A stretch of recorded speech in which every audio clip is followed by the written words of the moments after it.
Okay, when you think king, what's the first thing that pops into your head? Probably something about power, right? Wealth, a huge military parade? Well, today we are going to look at a story that takes that whole idea and just turns it completely on its head. It's a totally different definition of what it means to be a powerful leader. All right, let's get right into it. Usually, a royal procession is, well, it's a huge show of force. I mean, think about someone like Korea's King Jong-jo. You've got military bands, incredible war horses. The whole point is to inspire awe, maybe even a little fear, to command respect. But the entrance we're talking about today, into Jerusalem, wow, it could not have been more different. So let's really break down this really unexpected entrance. It was a total paradox, a parade that basically broke every single rule of royalty back then. I mean, the oddity of this whole scene is just staggering. Get this, it wasn't just a donkey, it was a borrowed young donkey, and the source material says it had never even been ridden before. Can you imagine a modern president showing up to their inauguration on, I don't know, a borrowed scooter? That's the level of wait, what we're talking about here. There were no armed guards, no military, just a bunch of regular people. But here's the thing. This wasn't a mistake. It wasn't a sign that he was weak or poor. No, according to the text, this was a very, very deliberate choice. It was an act of peace, and it was absolutely loaded with symbolic meaning that went back hundreds of years. So this all brings up the big question, right? If you're claiming to be a king, why this incredibly humble, almost bizarre display? Why would you deliberately pick an animal that represents peace and work instead of one that screams war and conquest? And the answer is right here. It's tucked away in an ancient prophecy from the Hebrew Scriptures.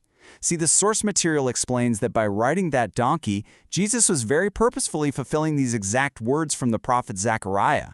It was like a giant signal to anyone who knew their stuff, telling them exactly what kind of king he was going to be. And that was the whole point of his entrance. It's pretty simple, really. A war horse means conquest. A donkey means peace. He was making this incredibly powerful statement without even opening his mouth. He's basically saying, I'm not the kind of king who conquers with an army. I'm here to bring peace. Okay, so how did people actually react to this totally radical form of leadership? Well, it was a mix. On one hand, you had this explosion of joy from the everyday people. But on the other, you had some serious, deep-seated anger from the people in charge. You know, the crowd wasn't just yelling random things. They were shouting a very specific word, Hosanna. And this isn't just like saying hooray. The source tells us it's actually this really desperate plea. It literally means save us now. They truly saw him as their savior, the king they had been waiting for. The praise was just electric, totally spontaneous. But the source highlights something really fascinating. Even after the main procession was over, when they were in the temple courts, it was the kids who kept it all going. They were the ones still shouting, Hosanna to the Son of David. But yeah, not everyone was happy about this. The religious leaders, they were furious. They thought this was dangerous, even blasphemous. So they went right up to Jesus and basically demanded, do you hear what these kids are yelling? You have to make them stop. And his reply is one of the most famous in the whole story. He basically says that this praise is so right, so fundamentally correct, that if everyone went silent, the rocks on the ground would start crying out instead. I mean, wow, it was just an unstoppable moment. But this is where the story takes a really sharp turn. It becomes almost unbelievably tragic and profound, because this moment, this absolute peak of his popularity, was happening right in the shadow of a really dark future. A future that the text says he knew was coming. Just look at this timeline. It is absolutely staggering. On Sunday, the whole city is shouting, Hosanna, blessed is the king.